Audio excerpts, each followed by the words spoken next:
Cole, you guys were right there on the doorstep. Talk to us about that matchup.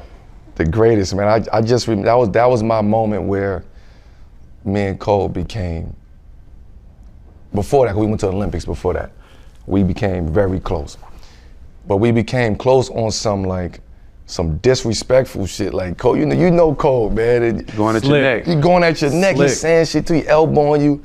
I had my braids back then too, so he touching my hair. I'm like, yo, like, what the fuck are you doing? Like, yo, don't touch my hair. Like, you know what I'm saying? Like, don't touch me no more, dog. And he, you know, he's smirking and, you know, he doing his little shit elbows. And 09 came, and it was like, I remember we hugged before the game. He was like, war. It's war. Yeah. And I said, it's war. Like, let's get it. Like, it ain't gonna be nothing easy. And I just remember him. He always would tell me, I'll guard you in the fourth, because they ain't gonna make no calls on me. They ain't gonna call no shit on me in the fourth. And I just usually try to beat him up though, you know? I was bigger than him, so I used to try to beat him up, be physical with him. He come back, elbow me, I come back, elbow him. He laughing, talking about that's all you got. You know what I'm saying? It was just pushing your button. Pushing my button to see if I was where I was gonna stand at. You know what I'm saying? And that's how, like, we grew, man. And we became who we are. Talk about your relationship, not in basketball, but off the court, because I heard him speak in the interview too. That's kind of where he was kind of checking your temperature. He was checking what kind of person you were and all that. And, you know, because you hear shit, you know what I'm saying? You hear it. And at that point, 04, 05, 06 was like, those was I was still in the streets at those days. You know what I'm saying? So you hear all the stories, DUIs, gun charge weeks. Like, it was just a whole bunch of project shit at that day. And he was checking me, like he wanted to see if I really was that. And he wanted to see if I was gonna fold or if I was gonna stand tall. And the minute that I stood tall, he hit me, I'm cracking him back. Yeah. You know what I'm saying? He hit me again, I'm cracking him back. He fall, I'm stepping over him. Get up. You know what I'm saying? So when he catch that, he like, oh, I see what type of, oh, you're a bully. Like, that's when he started calling me a bully at that point in time. So. He respected that though. He respected that. He respected He just has a weird way of getting it to it though. Yeah, man, he had a weird way of just, you know, he had a weird way of just be like, yo, you nice. You know, he wasn't just say that. It ain't gonna be that simple. He might not even never say that, period. Man, in the papers he will, but to you he won't. Bruh, he pulled me to the side in the Olympics and said, you're a bad motherfucker. Like that, you know what I'm saying? Because he knew what it was already. And it took him forever to get that. So for me as a young player, 4 years in the league at that time, is nothing, you want nothing more than somebody like that to come to me like, yo, you're a bad motherfucker, you know what I'm saying? When did you and LeBron start playing each other and start developing a friendship? So LeBron is 1 year younger than me. So when I get to Oak Hill, Bron and them had beat Oak Hill the previous year. And I'm like, yo, I gotta play against him. Like, it's on the schedule, we gotta make it happen. I knew nothing, I ain't never seen him, none of that. Cause back then, he was a pamphlets, right? Man, we was talking about, you know what I'm saying? Like, there's no internet, you didn't know who the motherfucker was till you seen him in the gym. It was Bob Gibbons' report, you know what I'm saying? So whoever was in that box in the middle, that's crazy. Whoever was in the box, that was the #1 player. So that's who you going after at that point. So we get to Jersey, and we playing in a primetime shootout, and he coming in the hotel, and we coming in the hotel, and he like, yo, you Melo? Like, you know, you Melo? I'm like, yeah. And we sat on the steps. It was All-Star Weekend in Philly too. So we sat on the steps for hours the night before the game. Like, I don't know nothing about you, dog. You don't know nothing about me. And we sat there for hours just kicking and just talking, man. And we clicked from that moment, you know what I'm saying? We just felt like we had similar backgrounds, you know what I'm saying? You single parent home, broken family, growing up in the hood, you know, that was a similar story. So we connected off of that before basketball. That's rare you do that. That's rare you, especially with two players being at the top like that. Y'all dug into each other as people. Absolutely. Before basketball, so it's easy to understand now y'all relationship. Now. Yeah, because I was looking for some type of relationship like that with somebody. Yeah. And he was looking for that as well. So we came in each other's lives at the right time. You know what I'm saying? Because we was both looking for, you know, that brotherhood, that, you know, that brother that we can rely on and talk. Detroit skipped over you, took Darko. Do you ever think, because that was a good Detroit team, obviously they went on and won championships. Do you ever think of that, like, damn, changed the course of my career, man. Right? Insert him, take away Tayshaun. It was, I'm gonna tell you what, man, like to this day, I still think about that. Really? Yeah, hell yeah. Because I'm like, they promised me. You know what I'm saying? Yo, we taking you. We taking you. Did they? I'm talking all the way up to draft day. You understand? We taking you. So in my mind, I'm like, I'm going to Detroit. I get Chauncey there. Rip. Johnny John, Rip, all these guys is there. She came in the middle of the year. I mean, she got traded. Oh, that's right. And that's what really put them over the top. But they was like, yo, you gonna share time with Tayshaun? I'm like, cool. Like, I ain't, I'm gonna come and do my thing, but I don't know how long I'm gonna share time with him. You know what I'm saying? I'm just come in and do my thing. And then they won it. And I'm like, oh, my luck. You know what I'm saying? Like, honestly, if I'm there, I think they win another one. I think so too. You know what I'm saying? Like, I wouldn't jump out there so we 3-peat football. I think we go back to back if I'm there. Because that second year for me, I would have learned from those guys. They was all vets, and I would have learned from those guys in the way that second year coming back, I'd have been a totally different player coming back. But, everything happens for a reason. Everything happens for a reason. But I was, yeah, man. I still think about that shit though to this day, bro. I'm like, because I want to say, didn't we have Rip on the show, and Rip swore you was coming too. Yep. I'm telling you, man. We drove from B-More to Philly. Me and my man Bay, we drove from B-More to Philly, man, to go watch. It was Detroit versus Philly, and Larry Brown had already took the job at Detroit, but he was still coaching Philly. So we're in the back, and he's like, "Yo, we taking you, like we taking you."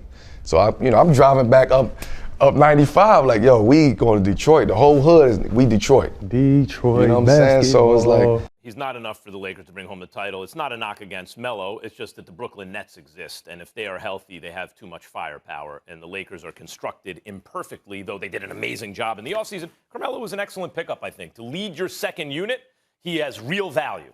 I don't know about in the starting unit. I'm guessing Wayne Ellington starts, and maybe Saul or maybe Carmelo does, and they play a smaller lineup. I don't know. But as a leading scorer in the second unit, Carmelo's a really good job. But this doesn't actually affect his legacy that much if they were to win a championship. And Stephen A., this should be when you talk about the pressure on Russell Westbrook this year, Carmelo should serve as a reminder to Russell Westbrook of that pressure every day. Because even if they win a championship, it won't be with the real Carmelo Anthony. It will be with an old, diminished Carmelo. I want to be very clear. When I thought he was cooked, I was wrong, and he was right. He proved his point in Portland. He is a valuable piece in the NBA. On a good NBA team, he can still play. Okay? I want to make that perfectly clear. But this is not Carmelo Anthony of half a dozen years ago. Is LeBron James a top 5 player on the planet? Yes. Is Anthony Davis a top 5 player on the planet? Yes. When you look at Russell Westbrook, a walking triple-double, as he is presently constructed right now, look at what he brings to the table. He's box office. He plays at 100 miles an hour. He goes after it. We all know what he brings to the table. Carmelo Anthony was never viewed in that light. He was a prolific scorer, a career 24-point-per-game scorer up until a couple of years ago. We knew what he could do offensively, and he was special in that regard. But when you talked about top 5 players on the planet, Carmelo Anthony wasn't in that conversation. And so now we fast forward to 2021-22 season. And what do we see now? We see a dude that's fresh off of shooting 40% from the field, a dude that averaged 13 a game last year after averaging 15 a game the year before. All right, COVID and all of that other stuff that was going on, C.J. McCollum being out, all of these different things happen. But in the end, when you look at Carmelo Anthony, he's a 6'8" perimeter player. You still look at him in that regard. Clearly, you can look at him and say he's not what he used to be. I'm not trying to act like that's not the case. But this precipitous drop-off that everybody tried to put out there about him when he couldn't get a damn job in the league, and then he ultimately ended up being interviewed right here in this studio with me, looking for a job. It was utterly ridiculous and insane that he was ever subjected to that. And what did LeBron James do at that particular moment in time? The answer would be nothing. LeBron James should have had Carmelo Anthony as a teammate. I understand that Carmelo ultimately ended up going to Portland. I understand that LeBron James had to come in there and say, now's the time. We got to get together on this. But easily the argument could be made. This is something LeBron James should have done years ago. LeBron James has had at least a couple of opportunities to have Carmelo Anthony as his teammate at least a couple of years ago, particularly and specifically when Carmelo Anthony was unemployed and nobody in the league wanted to touch him. And LeBron did not make that happen. Now that he's on the Lakers, let me tell you this. With LeBron, with AD, with a guy like Russell Westbrook who's going to create open shots, don't sleep on Malik Monk. Don't sleep on Horton Tucker. Don't sleep on these brothers if you give them wide open shots, because you've got to prioritize defending the big three. They can do some things for you. That makes them a championship contender, and I'm happy that he's in Los Angeles, and I think he makes them better, not worse. First, when you say that's my narrative, let's put it this way. I'll give you a spectrum of credit given to point guards who won championships. You can disagree.